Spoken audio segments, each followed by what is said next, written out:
pues quiero darle la bienvenida a todos los miembros de la Iglesia Hispana de Berrien Springs.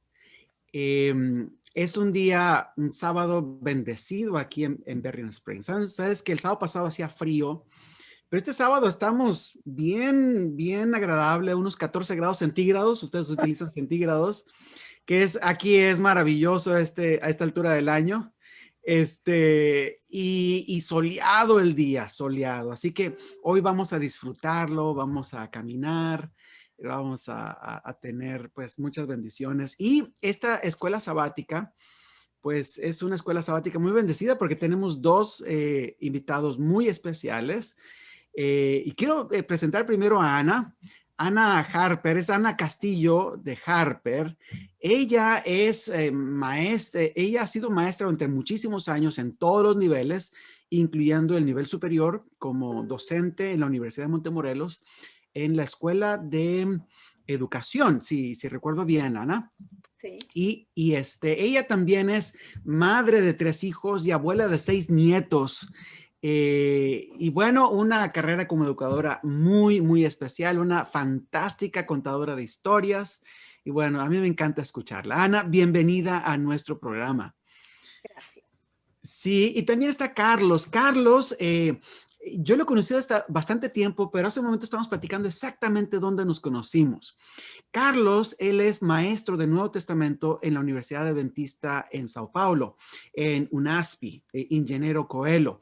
Él es originario de Chile y estudió ahí en Chile, pero también estudió después en nuestra universidad en Argentina y más tarde estudió en la Universidad de Nueva Zelanda.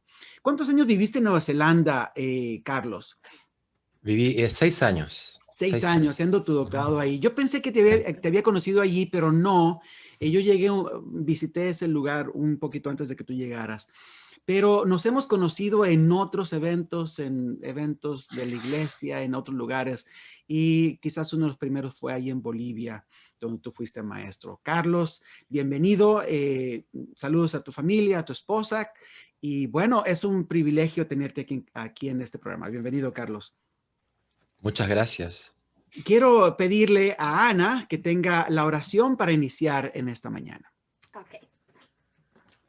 Querido Padre Celestial, te damos gracias por el privilegio que nos das de estudiar tu palabra. Danos una mente clara, Señor, para aprender las lecciones que quieres que vivamos mientras esperamos tu venida. Guíanos en este estudio. Lo pedimos por tu gracia en el dulce nombre de Jesús. Amén. Amén. Muy bien, muchas gracias, Ana. La primera pregunta es para Carlos.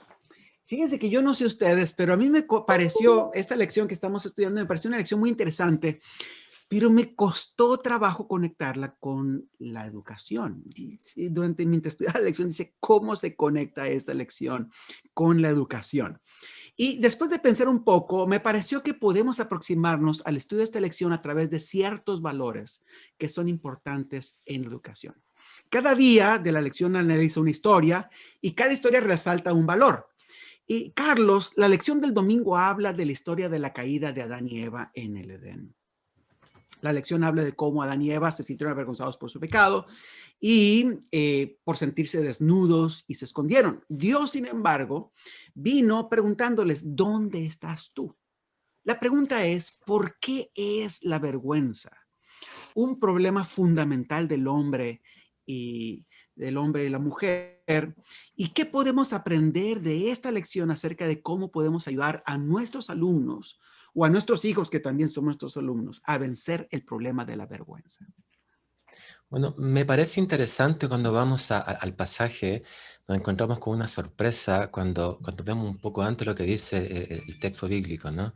Es verdad, ellos se escondieron porque estaban desnudos, pero antes se habían dado cuenta que estaban desnudos y se habían cubierto con hojas de higuera, ¿no? Es decir, que estaban cubiertos. Eso es muy interesante. Es decir, ellos llegan, Dios los llama, ellos dicen, estamos desnudos, están avergonzados, pero estaban cubiertos. Es decir, su desnudez, lo que ellos habían percibido, que estaba mal con ellos habían buscado una forma de poder solucionar el problema. Y es interesante cuando pensamos en aquello. ¿Por qué? Porque cuando nosotros creemos que el problema lo podemos solucionar nosotros, que la vergüenza es algo que nosotros podemos solucionar, finalmente lo único que va a acarrear es que nos demos cuenta que estamos con más vergüenza que de lo que creíamos antes. Entonces Jesucristo llega y Él pregunta, o Dios pregunta, ¿no? ¿Dónde estás tú? Y sabemos lo que tú acabas de decir. Y es interesante, es una pregunta que hasta retórica, porque Él sabe dónde están, Él sabe lo que ha ocurrido. Claro. Y finalmente lo que quiere es que ellos se den cuenta de que a pesar de que se han cubierto con hojas, a pesar de que están pensando que esa es la mejor solución, finalmente no es la mejor solución. Entonces ellos llegan y saben que Dios descubre aquello que todo el mundo piensa que está oculto, pero para Dios no está oculto, y les dice, ¿cierto? ¿Quién te enseñó aquello? Y comienza todo este diálogo interesante entre él y la pareja humana, y está presente la serpiente, etc. Ahora, lo interesante es que quien realmente cubre a la pareja humana es Dios. Dentro del capítulo 3, va y tiene estas pieles. Quiere decir que finalmente el único que nos puede ayudar a superar la vergüenza, ese distanciamiento que tenemos entre Dios y Él, y nosotros, o Dios y la sociedad, siempre va a ser Dios. Es el primer elemento. Es interesante también pensar que para que eso ocurriera, ellos descubrieron lo que era la muerte, y después, el capítulo 4 en adelante, descubrimos que hay sacrificio. Es decir, que hay dos perspectivas que me gustaría subrayar. Una es que Dios, el único que nos puede cubrir es Dios. Y lo segundo es que nos apunta a quién finalmente va a ser el único salvador de ellos, al único que los puede cubrir realmente. Ya tenemos, ¿cierto? Génesis capítulo 3, verso 15, pondré enemistad entre ti y la mujer. Hay una promesa mesiánica, un protoevangelio que algunos llaman, ¿no? Entonces creo que nosotros como profesores, y como padres, como pastores, como miembros de iglesia, cuando llegamos a alguien a los pies de Cristo, tenemos que pensar que este mundo está lleno de vergüenza, ¿no? Es un mundo en vergüenza, y nosotros somos parte de ese mundo. Y cada vez que nosotros acudimos a Cristo y Él nos cubre, esa vergüenza desaparece, esa culpabilidad desaparece. Y creo que nuestros alumnos viven dentro de ese paradigma, dentro de ese contexto de conflicto entre la vergüenza y el honor, etc. Y creo que debemos llevarlos hacia Cristo, y Él es la gran solución. Es decir, no podemos pensar que nosotros podemos ser los artífices, ¿no? Para poder crear formas de llevar a las personas de un modo racional, humanista, para que esa vergüenza desaparezca, ese distanciamiento desaparezca, ese pensamiento de que estoy mal, de que estoy perdido, desaparezca.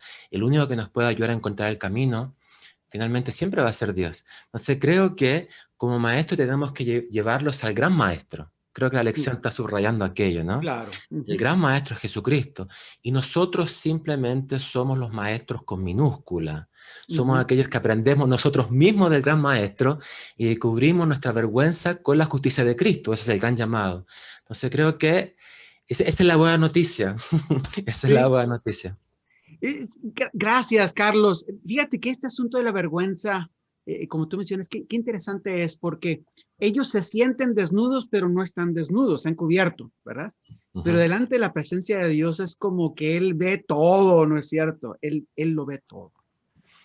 Y este asunto de la vergüenza tiene efectos muy importantes. Yo no sé si les pasa a ustedes, cuando uno tiene vergüenza no habla igual, se empieza a tartamudear y empiezas a hacer cosas que no están bien. La vergüenza te afecta, ¿no? Otra cosa que me parece muy interesante, Carlos, lo que tú estás mencionando, el Mesías, cómo habla acerca del Mesías, ¿no? Y algo que me pasa muy interesante es que Dios le dice a Adán y Eva que por causa del pecado iban a ir al polvo de donde vinieron, ¿verdad? Pero resulta que el Mesías, el Hijo prometido, dice que va a luchar con la serpiente y va a ser mordido por la serpiente, va a ir al polvo, ¿verdad? Va a ir a la muerte, ¿no? Y es muy interesante porque hay un detalle muy interesante en la profecía esta, ¿no? Porque este hijo pelea con la serpiente a pisotones y está descalzo. lo que significa que el hijo probablemente también está desnudo. Y es muy interesante y esto me hizo recordar una historia. Yo no sé si ustedes estarán de acuerdo conmigo, pero fíjense que yo escuché una historia en algún momento, yo no sé si sea cierta o no, pero ilustra muy bien este asunto, ¿no? El hecho de que una vez vino un muchacho a una reunión de iglesia y el muchacho venía muy mal vestido y no había lugar donde sentarse. Y no encajaba en el lugar. Y entonces él llegó, pasó por el centro de la iglesia, se sentó al frente en el piso. Se sentó en el piso, ¿no? Y todo el mundo se quedó, pues, ¿qué vas? O sea, ¿cómo es posible que él se sentado en el piso enfrente, no tan mal vestido? Y entonces cuenta la historia, te digo, yo no sé si es cierto o no, pero cuenta la historia de que el primer anciano pasa por el centro de la iglesia y se sienta con él allí. ¿Cómo quita por lo menos en la visión de otras personas, quita esa vergüenza? Él viene y mora en el mismo lugar. Lo que tú estás diciendo que hace Jesús. Jesús, el Mesías, viene y nos quita la vergüenza al compartir la vergüenza. Se hace humano, ¿no? ¿Sabes qué? Para mí es interesante tu historia y yo recuerdo haberla escuchado de Mark Finley, ¿sabes? Una vez Ok, bueno, entonces a lo mejor es cierta. de Mark Finley. Y me recuerdo cuando yo conocí la iglesia, yo conocí la iglesia cuando tenía 20 años, yo no era adventista, conocí la iglesia cuando tenía 20 años y crecí en un contexto un tanto muy rígido como adventista, ¿no? Mi Claro, familia no era adventista, yo era el único, claro, así mi gran modelo era la iglesia. Y claro. recuerdo que una vez vi a un punk entrando a la iglesia, ¿sabes? Y Sí. vistiendo de una manera muy, muy dramática. Y yo mismo lo critiqué en mi mente, dije, ¿qué está haciendo este acá? ¿Cómo es Claro. posible que Y hubo alguien que lo toma y lo comienza a discipular? Eso es muy interesante.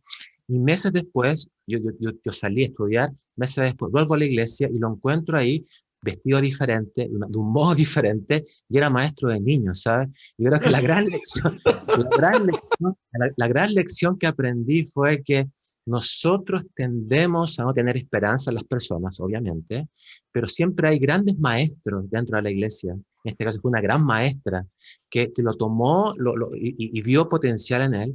Y ahora él era una persona transformada porque ella lo había llevado al gran maestro, ¿no? Que es Jesucristo. Entonces yo como ser humano, yo criticaba, decía, ¿cómo es posible que este esté acá, ¿no? Con esa ropa, ese olor que está viniendo a todo alcohol, ¿no? Pero el Señor ve mucho más allá de nuestros ojos y eso es lo Sí. fantástico de este gran maestro. Así es, así es. Va a venir una pregunta para Ana en un momento más. Yo no sé si quiera comentar algo, siempre estás bienvenida a comentar algo en este momento, ¿no? Pero termino diciendo algo, ¿no? Yo creo cuando lleguemos al cielo, nuestros cuerpos van a ser transformados, pero no vamos a crecer inmediatamente a la altura, etcétera, no, o sea, hay un proceso allí, ¿no? Pero yo creo que cuando lleguemos al cielo vamos a sentirnos un poquito cohibidos, ¿verdad? Porque vamos a pensar que la gente va a decir, mira, aquí andan estos que hicieron todo este desastre. ¿Y cómo se les atreve a venir aquí, no? Todos los que hicieron este problema en el universo, mira, nunca. Y yo creo que lo interesante es que Jesús va a entrar con nosotros al cielo. O sea, Jesús se tomó la naturaleza humana y la va a tomar para siempre, para decirle a todo el mundo, miren, estos vienen conmigo, son mis hermanos, ellos tienen todo el derecho para estar aquí. Y de hecho, vamos a poner la capital del mundo, la capital del universo, la vamos a poner en la tierra. Para que sepan que estos son mis hermanos, vamos a resolver el problema de la vergüenza. Qué interesante. Ojalá que pudiéramos hacer eso con otros, ¿verdad? Resolver ese problema al acercarnos, ¿no? A ellos. Ana, la segunda pregunta es para ti. La historia de Jacob huyendo de su hermano, Ana. Jacob es muy importante en la Biblia. Y me parece que esta historia habla del aislamiento y cómo Dios viene para proveer una conexión salvadora. O sea, Jacob está ahí no quiere entrar a la ciudad porque teme que su hermano lo esté buscando o no sé, y él duerme solo en el campo, aislado. ¿Por qué crees tú, Ana, que el aislamiento tiene consecuencias nocivas? O no, a lo mejor no. ¿Qué nos enseña esta historia acerca de cómo podemos a través de la educación combatir un aislamiento nocivo y establecer conexiones saludables, significativas y duraderas? Esto es muy importante por la cuarentena, ¿no es cierto? Yo creo que tú acabas de salir de una cuarentena.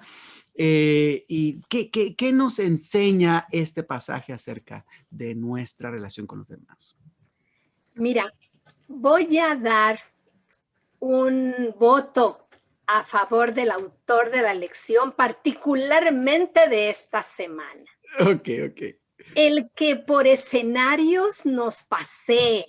Claro. Por la enseñanza, nos lleve de un lugar a otro, para enseñarnos las formas que podemos usar para llegar al corazón y a la mente de cada estudiante.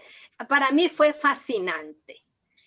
Esa historia de la vergüenza, todos los grupos escolares la vivimos. Sí, así es.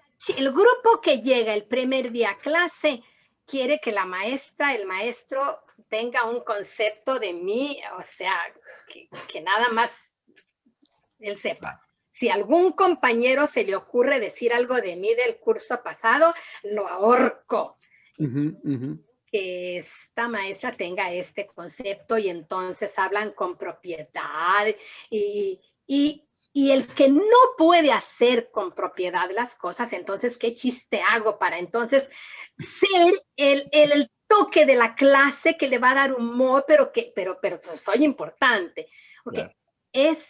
Ese modelo, Jesús dice, así acéptalos. Por eso no me gusta pensar que le tengo que preguntar al profesor, oye, ¿cómo viene este grupo? ¿Cómo lo encuentras? Dime cómo es cada uno. No vamos a pensar que es un grupo de estudiantes inquietos, algunos muy aplicados, otros no tanto, pero vamos a trabajar que sea nuevo para mí, no me digan nada de ellos, yo quiero descubrirlos y quiero descubrirlos mientras más cerca los tenga mi corazón, mejor. No quiero que pasen vergüenza, les quiero hablar por su nombre, con toda la propiedad que le corresponde al momento. ¡Qué bonito episodio de Jesús para enseñarnos! Acéptalo, aceptación, hazte como ellos. Porque, ¿saben? Por allí hay que entrar. Así es. Y me voy ahora con Jacob. Ay, quiero que sepan que a mí la historia de Jacob me duele mucho. Ese momento que él tiene que irse de la casa, porque cuando yo me fui de mi casa, yo lloraba cada vez que me iba de mi casa, no importa la edad que tenía. Lloraba porque dejaba a mis padres solos, lloraba porque dejaba a mis hermanos más pequeños, lloraba. Y yo soy de una familia grande y me encanta eso. Así que cuando yo pensaba en Jacob, que después de esa fechoría que hizo, pobrecito, ayudado hasta por su mamá, y que le correspondía, pero que no iba a ser la forma. O sea, cuando yo me pongo a pensar en él, yo pienso, pobrecito. Fue de ese seno que él amaba tanto y no volvió a ver a su mamá. Yo creo que no la volvió a ver, no hay registro de que se vieron. No la volvió a ver. Cosa más dolorosa. Qué cosa más terrible, pero ¿quién se acuerda de ese momento? ¿Quién se acuerda de ese sentimiento? Si lo que siempre recordamos es esa preciosa escalera que llega hasta el cielo. Esa es la historia para nosotros más preciosa de Jacob. ¿Cuántas veces viajando en carro en la noche, con esa oscuridad que podíamos ver, yo andaba buscando dónde se podría levantar aquí una escalera que llegara al cielo? O sea, ¿cómo? No, el distanciamiento es espantoso. Dios lo sabe. Dios sabe que el distanciamiento es espantoso. Y saben, allí en ese día yo encuentro un modelo educativo de primer nivel. Un modelo educativo cercano al maestro. Yo le llamé el modelo Betel. Cercano al maestro. no tenía razón para estar cercano, pero Dios sabía que necesitaba estar cercano. Y Dios sabe que necesitamos esa cercanía. El distanciamiento es nocivo. No saben las veces que lloré aquí en mi ventana, porque venían mis hermanos y me hablaban, ¿cómo estás? ¿Cómo te sientes? Y yo me quedaba llorando, no podía salir de aquí. Eso es espantoso. No sé qué mata más, si el virus o la distancia. Sí. No sé qué es, pero es espantoso. El distanciamiento es muy feo. Y la pregunta tuya de qué hacer contra la nocividad del distanciamiento es la cercanía. Eso que Jesús nos enseña a ser cercanos a los niños, a los alumnos, a la familia, a nuestros hijos, al que está triste, al que peca, al que no peca, cercanos, cercanos, porque de otra manera no vamos a llegar al corazón, no vamos a llegar a la mente, no vamos a llegar al intelecto. Es un modelo educativo excelso. Solamente Dios nos lo puede dar. Solamente Dios nos podía enseñar eso. Gracias, sí, gracias, Ana. Qué importante, ¿no? Porque saben que a través de la historia ha habido algunas tergiversaciones en la iglesia, ¿no? Unas tergiversaciones es que para ser santo tienes que aislarte.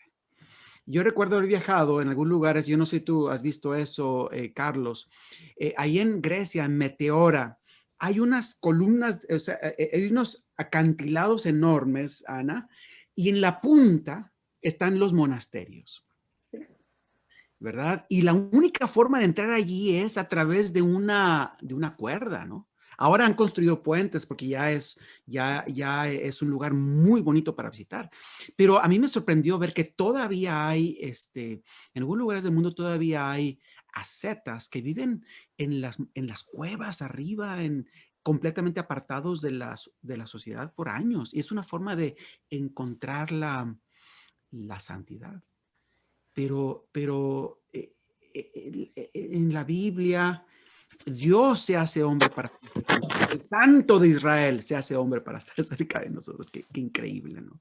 Sabes que en la educación especial, Ajá. cuando los niños tienen necesidades educativas especiales, la mejor forma es aislarlo, vamos a quitarlo del grupo, pero no es para quitarlo del grupo y dejarlo solo, es para quitarlo del grupo y trabajar al lado, con él, a estar cercano, es hacerlo más cercano, no es aislarlo precisamente. Entonces hay un momento para el aislamiento, pero ese aislamiento debe ser una etapa, no debe ser el fin, no debe ser el objetivo final, ¿no? Así es. Carlos.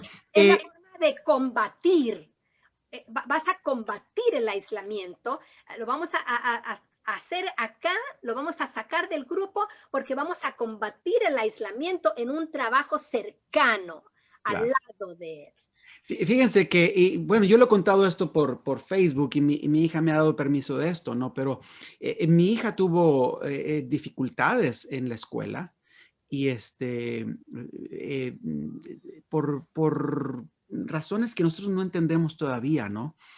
Y el gobierno nos había dicho que lo mejor es que ella estuviera en un programa especial. Nosotros no creíamos que eso era lo correcto.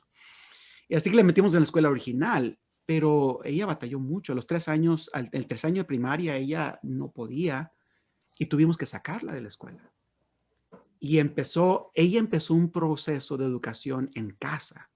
Mi esposa le dio clases en casa. Ella es homeschooled. Pero eso que ocurrió en casa, Ana, fue una transformación impresionante. Porque ella estudió en casa desde los tercer año de primaria hasta el final de su high school, de su preparatoria. Y entonces salió de casa para entrar a la universidad. Pero ellos nos habían dicho, el gobierno nos ha dicho aquí en Estados Unidos, que ella no podía estudiar un programa normal, que solamente les habláramos en inglés, porque no iba a poder aprender 2 idiomas. Pero yo quiero decirte, Ana, que ella fue a estudiar en casa, pero ahorita ella habla inglés, español, francés, lee griego, lee hebreo, latín, y graduó de la universidad con honores. Es decir, es el proceso de aislamiento, a veces tiene su función. Por supuesto. Pero llega un momento en que uno no es el final, ¿no? Es reconectarnos. Carlos, muchas gracias, Ana, por esta reflexión importante. Carlos, Juan capítulo 1, Jesús como la luz del mundo. Pero Juan capítulo 1 es muy importante porque ahí habla de Jesús como la luz, pero también habla de Jesús como el Cordero de Dios que quita el pecado del mundo. Y lo más interesante es que cuando los dos discípulos que lo encuentran sus primeros dos discípulos que lo encuentran, Juan y Andrés, la forma en que se dirigen a él, no le dicen luz, no le dicen Cordero de Dios, le dicen rabí, le dicen maestro. ¿Crees tú que hay una relación entre estos conceptos y el título de maestro? El concepto de luz, el concepto de Cordero de Dios y el concepto de maestro. ¿Qué lecciones encuentras en este pasaje acerca de la educación? ¿Y en qué sentido la obra del maestro se puede comparar a alguien que trae luz o a alguien que carga con los pecados de otros? No, yo creo que lo interesante del Evangelio de Juan, como toda literatura bíblica, ¿no? En particular los evangelios, nos encontramos con la sorpresa de que palabras se repiten después, ¿no? O palabras ocurren más de una vez, lo cual nos da una luz referente a lo que el autor nos quiere transmitir. Y en eso está la palabra rabí, que tú mencionabas, una palabra aramea, ¿no? Tomada, y que finalmente significa mi maestro, maestro. Era una forma de expresar respeto, una forma de mostrar hasta cariño, ¿no? Y demostrar de que alguien sabía más que yo. Si soy un discípulo, alguien que quiere aprender, llamo a aquel que me va a enseñar como maestro. Cuando vamos al Evangelio de Juan, nos encontramos con la gran sorpresa que el primero que es llamado maestro es Jesucristo, es verdad, pero el segundo es Juan Bautista. Y eso es interesante. En el capítulo 3, Juan Bautista, su discípulo le dice, maestro, ¿y qué vamos a hacer con este que está llevando la gente detrás de él? Estás perdiendo tus discípulos, ¿no? Es decir, que el grupo se está disminuyendo. Ahora, llama la atención lo siguiente, porque cuando Juan Bautista ve a Jesucristo, él dice, he ahí el Cordero de Dios que quita el pecado del mundo. Lo que le está diciendo a sus discípulos, ese es el verdadero maestro. Es interesante, eso es muy interesante. ¿Por qué? Porque la labor nuestra es siempre llevar a nuestros alumnos hacia el verdadero maestro. Y Juan Bautista era admirado, era querido, era respetado, tanto así que en el Evangelio de Juan nos dice que llegaron las personas y dijeron, ¿eres tú el Mesías? ¿Eres tú Elías? Es decir, que era una persona muy popular.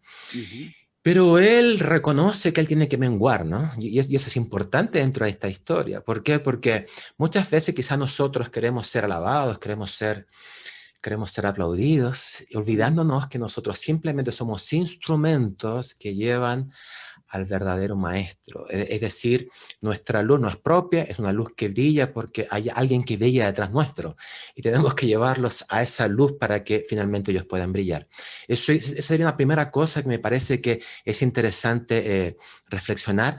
Y lo segundo es que cuando ellos se dirigen a Jesucristo, ellos no deberían haberlo llamado maestro de inmediato, y eso me parece interesante, porque no lo conocían.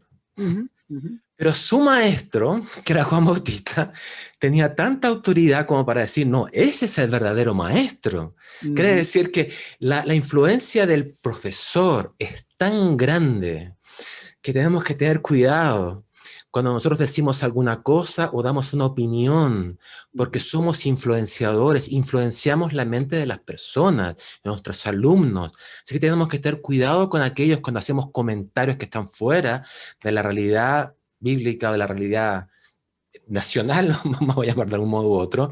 Tenemos que tener tacto en cómo tratamos a nuestros alumnos y a quién los llevamos. Ahora, lo tercero, y me parece fantástico, es que Jesucristo les dice, cuando ellos están detrás caminando, ¿no? Le dice, ¿y qué quieren? No, queremos estar en tu casa. ¿Dónde moras? Esa fue una cuestión muy críptica, ¿no? ¿Dónde moras? Para nosotros es muy raro eso. ¿Dónde moras? Es decir, queremos saber dónde tú vives porque queremos pasar tiempo contigo. Y Jesucristo les dice, vengan.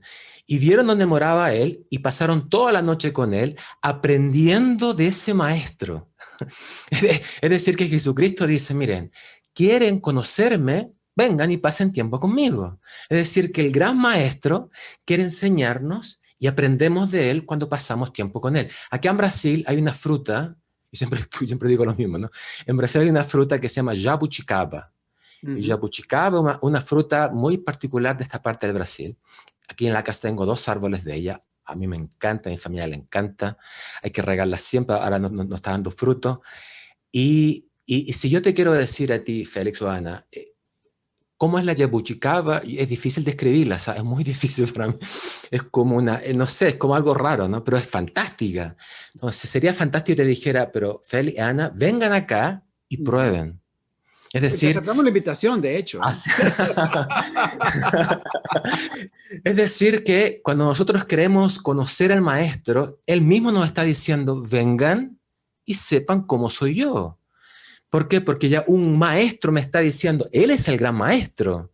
Pero ese gran maestro nuevamente es un maestro con minúscula que nos lleva al gran maestro con mayúscula. La segunda vez que Jesucristo, cuando termino, es llamado de maestro, es cuando se encuentra con Natanael. Y es interesante para conectar con lo anterior, porque Natanael descubre quién finalmente es Jesucristo, y Jesucristo le dice, bueno, tú vas a ver cosas más grandes, como descender los ángeles, ¿no? Subir y descender los ángeles. Ha sido una relación con la escalera de Jacob. Correcto. Es decir, una relación con la escalera de Jacob, es decir, mira, el único puente, el único que nos puede quitar el aislamiento que tiene la Tierra del universo es Jesucristo.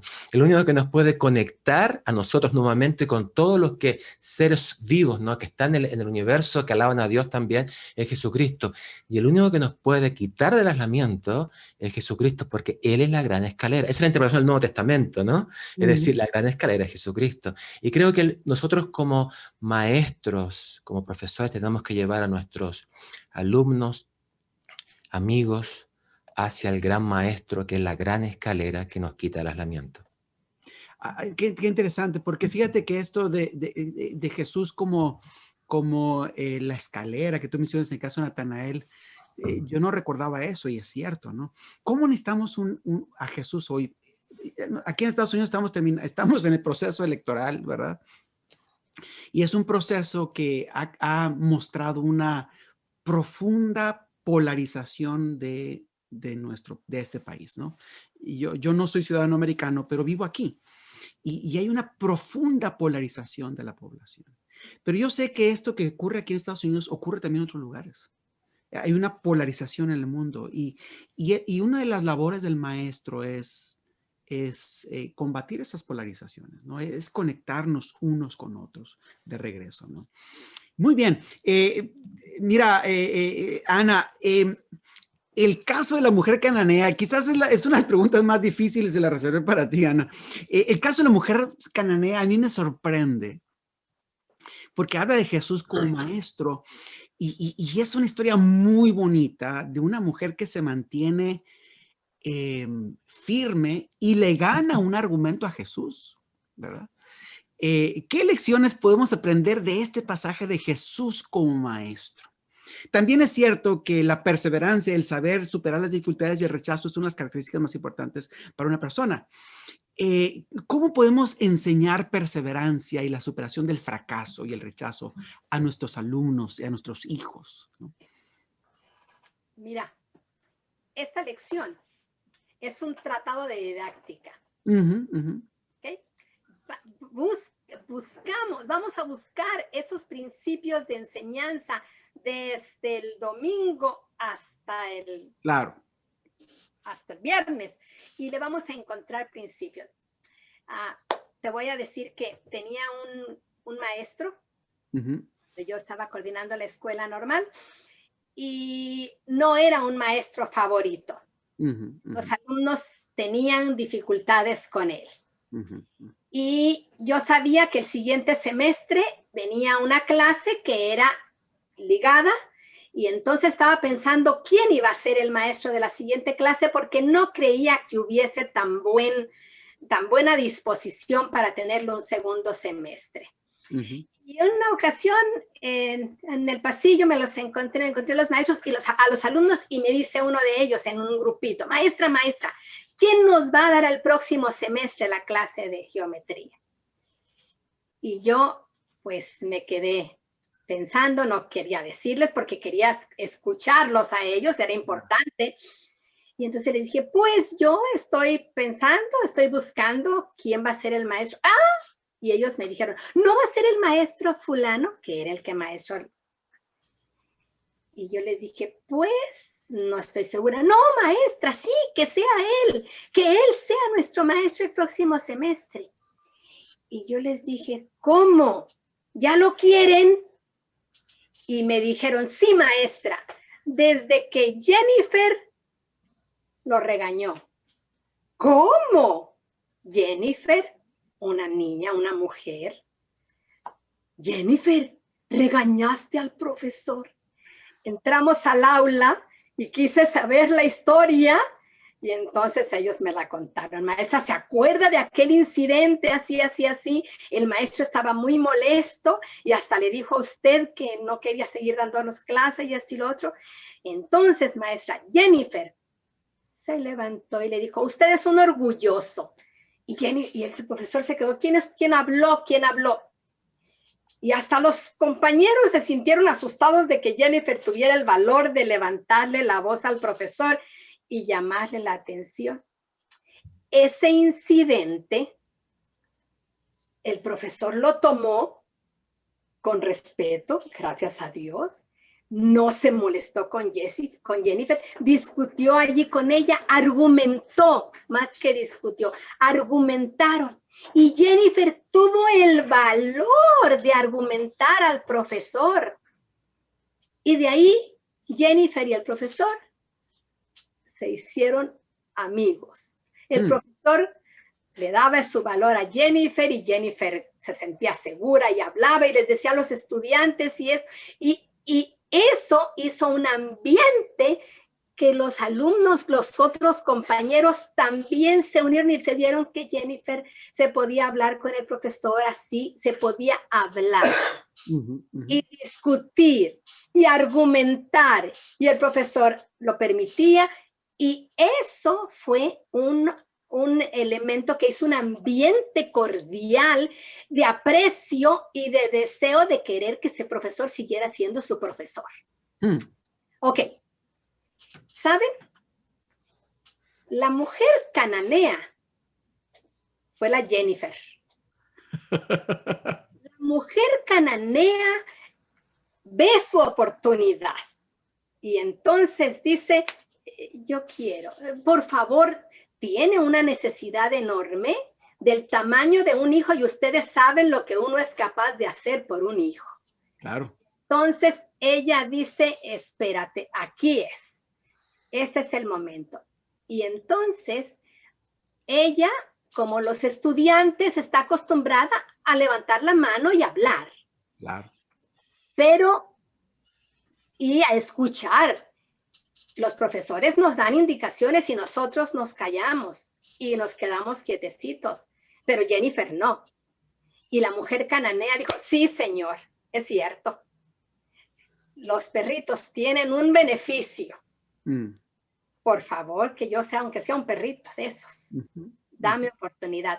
A mí me pasa lo mismo, también me pasaba lo mismo con ese sentimiento que tú tienes de, ay, ¿cómo le vas a decir perrillo? O sea, no, me duelen esas palabras.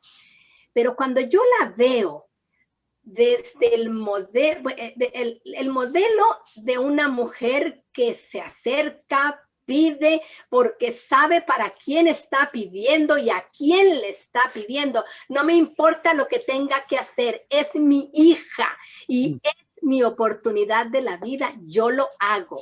Esa es la mujer.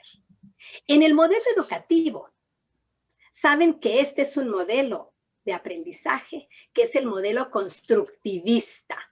¿Qué hace el modelo constructivista? Le da al alumno la oportunidad de hacer las cosas según lo que él sabe, lo que él puede. Vamos a ver, a lo mejor me vas a enseñar otro camino, pero si llegamos a donde queremos llegar, pues qué bueno.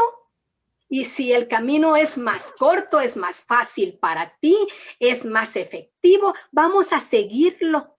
y tú vas a ser un coeducador conmigo. Tú como alumno me vas a enseñar y nos vas a enseñar a todos nosotros. Eso hace el constructivismo, esa es la línea del constructivismo. Y eso es lo que está pasando ahí. Eso es lo que está pasando allí. Claro. La mujer enseñó, ella dijo, sí, es cierto, yo no soy de la familia, pero si soy un perrito, si ya me das el chance de estar allí, entonces dame un poquito porque me va a llegar. Así que ese modelo es, para mí, perdón, es el modelo de Jennifer, es el modelo de la mujer cananea, es el modelo constructivista. Claro. Tiene valor, hay que darle su tiempo. Gracias. De hecho, me parece muy interesante porque de toda la gente dice algo en cuanto a este asunto, ¿no? Que Jesús tenía a la mujer en mente. ¿Por eso fue? Él fue únicamente por eso, para sanarla. Así es. ¿Verdad? Y también dice ella que cuando Jesús vaya, está allí, él ejemplifica la actitud de los discípulos y de los judíos en general. ¿Y sabes algo más? Jesús va allá para decirles a ellos, así quiero que vayan a los gentiles, que los alcancen. A mí estaba pensando en nosotros, porque nosotros somos los gentiles. Por supuesto. Así lo iban a hacer ellos. Así es. Y cuando la mujer le responde a Jesús, la mujer le está respondiendo a los discípulos también.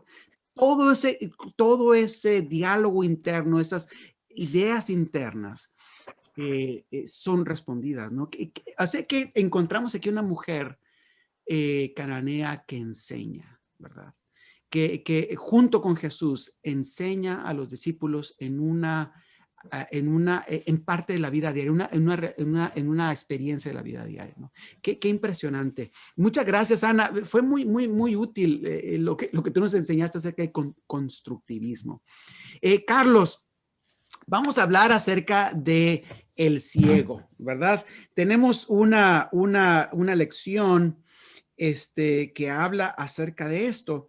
¿Qué nos puedes contar, Carlos, acerca de este sanamiento que Jesús hace de esta persona ciega? Y yo a veces lo conecto también con otros casos en la Biblia. ¿Qué nos puedes contar acerca de este caso? Bueno, este caso en particular es fascinante en la forma en que es presentado en el Evangelio de Marcos, que la lección nos trae a colación, ¿no? Que es el caso de Bartimeo. La historia es fascinante por dos razones, en mi opinión. La primera es que el ciego llama a Jesucristo hijo de David.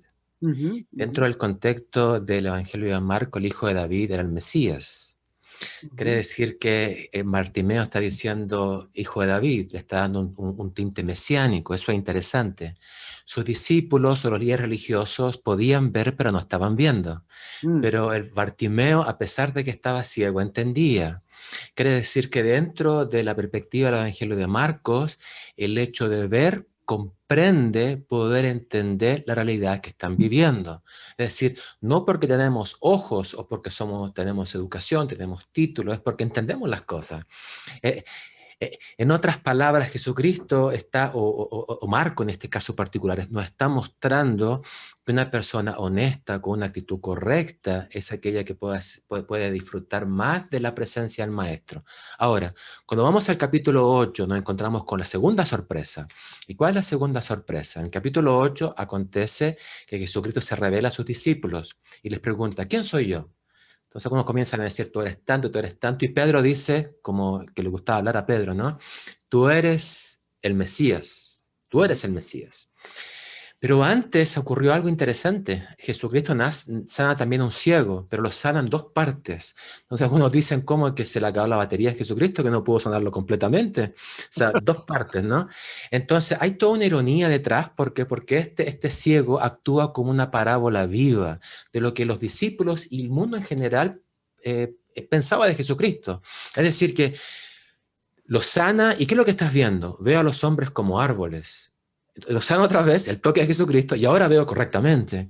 Entonces quiere decir que los discípulos y los líderes religiosos eran como personas que estaban viendo, pero no estaban viendo bien. Todos lo veían como árboles. Pero llega un momento cuando les dice, ¿quién soy yo? Tú eres el Mesías. Ahora comienzan a ver mejor. Ahora comienzan a percibir mejor, pero también es incompleto, porque nos damos cuenta que más adelante ellos huyen y no saben realmente lo que están entendiendo, no entienden completamente. En otras palabras, y creo que esto es importante, conectándolo con tu pregunta anterior también, con la luz del mundo, es que tenemos que pensar que Él, Jesucristo, es aquel que nos lleva a la luz. Eso es muy importante, pero nosotros a veces no queremos ver la luz. ¿Por qué? Porque tenemos otras ideas, otros conceptos. Las ideas de los discípulos de los religiosos era la idea de un Mesías que era totalmente diferente a la idea de este Mesías que se iba a sacrificar, que iba a morir por ello, etc. Entonces muchas veces nuestros presupuestos, nuestras conjeturas previas nos llevan a tener ideas erradas. Pero el gran maestro, en este caso el texto bíblico, nos lleva a poder comprender lo que es una realidad. Y yo creo que nosotros como seres humanos, como maestros, debemos llevar a nuestros alumnos a la gran luz, a la palabra de Dios, para que a través de esos lentes podamos interpretar la realidad. Tú decías, todo el mundo está dividido, y es verdad, todo el mundo está dividido. Mi país, este país donde soy ahora, vivo ahora, todos tenemos esa división, pero creo que la gran unión está a través de los lentes de la Biblia, los lentes de Jesucristo, de que todos somos unos, de que todos, cierto, podemos configurar un solo pueblo, porque tenemos un gran rey, un gran Mesías.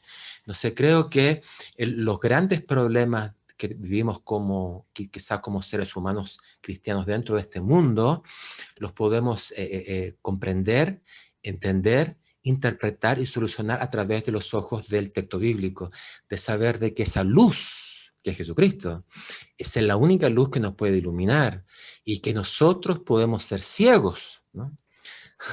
Yo siempre digo a mis alumnos, ¿no? Que nosotros pensamos que estamos re bien, pero a veces podemos estar re mal también. Podemos ser ciegos y que necesitamos el toque del maestro.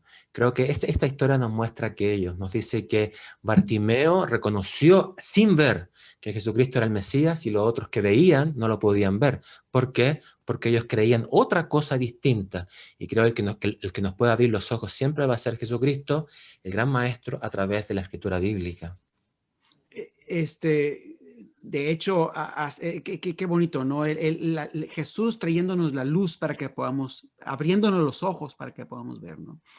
Fíjate que hoy en la mañana yo tuve no había tenido hace mucho tiempo la oportunidad de levantarme y leer algo que pueda leer por placer más que por necesidad. Y yo hoy en la mañana estaba leyendo un libro sobre Jesús y los evangelios. Y una de las cosas que a mí me impactó mucho es una historia que cuenta ahí este libro. Es un libro de Richard Hayes. Tú lo conoces. Aquí lo tengo. Muy interesante. Habla sobre el evangelio de Lucas, Echoes of Scriptures in the Gospels. Probablemente lo has leído. Es un libro increíble. Uno de mis favoritos. Y en un momento él habla acerca de cómo Jesús viene a cambiar los presupuestos, a cambiar las ideas que tenemos. Y qué difícil es eso. Qué difícil es que tú tengas una idea de que el Mesías debe ser así, tiene que hacer esto y esto y esto y esto y esto otro. Y cuando Jesús viene sabiendo que eso no va a ser así y que tiene que cambiar, qué difícil es cambiar las ideas preconcebidas que tenemos. Es como abrir los ojos. Entonces, cuando estaba leyendo lo que pasó en Lucas 24, cuando dice que iban caminando con Jesús en el camino a Emaús después de la muerte de Jesús y después de la resurrección de Jesús, y ellos no sabían que era Jesús. Y entonces dice que cuando finalmente llegan como dice el texto bíblico, Lucas 24, dice que finalmente ellos lo ven y abre los ojos, ¿verdad? Y entonces dice que entonces ellos pudieron entender. Y dice él que hay posiblemente aquí, perdimos en un momento a Ana, pero yo espero que se conecte en un momento más. Dice que hay posiblemente aquí un eco, un poquito suave, un poquito lejano, pero un eco de lo que pasa con Eliseo y el siervo de Eliseo cuando están rodeados por todos los, ángeles, por todo el ejército sirio, ¿no es cierto? Ujú. Y entonces dice que cuando el ejército sirio los está rodeando, el siervo, A ver. qué bueno, ya estamos de regreso, Ana, muy bien. Ya. Sí, entonces el siervo no ve, solamente ve al ejército enemigo. Entonces viene un proceso de sanamiento, en cierta manera, donde Eliseo pide que le abra los ojos. Y cuando abre los ojos, ve a todo el ejército, ¿verdad? De fuego, ¿no es cierto? Alrededor de la casa, ¿no? Yo siento que nosotros necesitamos también que Dios nos abra los ojos de esta manera. Un milagro de sanamiento parecido. Y una cosa interesante, pensando en lo que tú decías de Lucas 24, es que Jesús les dice, ¿y qué es lo que decía? Bueno, él dijo, por Jesucristo, que él iba a morir, resucitar. Hubo unas mujeres que fueron al sepulcro y no lo hallaron, es decir, ya. Tenían ojos y no veían. Exacto, es decir, Jesús le había dicho, las mujeres lo vieron, pero aún así no creían. ¿Por qué? Por causa de que estaban ciegos. Así es. Y nosotros tenemos que pedirle a Dios que nos dé que nos abra los ojos para ver ciertas cosas que a veces no estamos dispuestos a ver. A veces no estamos dispuestos a ver, ¿no es cierto? Muy bien, Ana, la última pregunta en la lección del viernes habla acerca del Sermón del Monte, menciona el Sermón del Monte. Este es el discurso maestro de Jesucristo. En ese sermón Jesús explica a sus siguientes cuáles son los principios de su gobierno. Una de las secciones más conocidas son las bienaventuranzas, ¿no? Lo que Jesús hace a través de ellas es definir cuál es la buena vida. Define quién es una persona afortunada, quién vive la vida en su plenitud. ¿Por qué es importante enseñarles a nuestros estudiantes qué es verdaderamente la buena vida? ¿Qué nos enseña este discurso acerca de la buena vida y cómo podemos enseñarla a otros?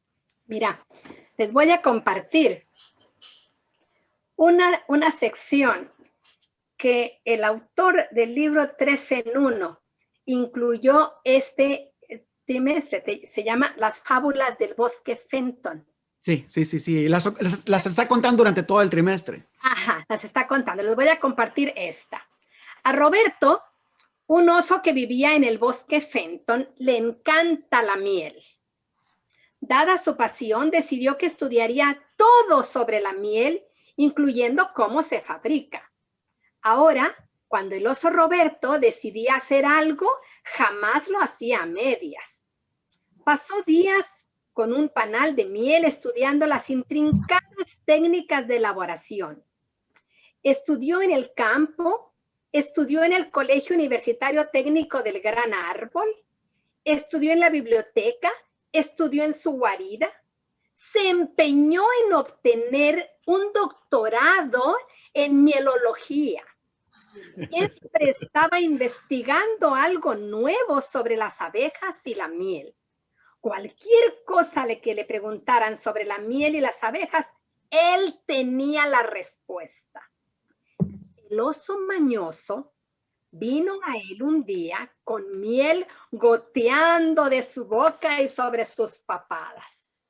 Ven conmigo, le dijo. Encontré una colmena y está realmente buena.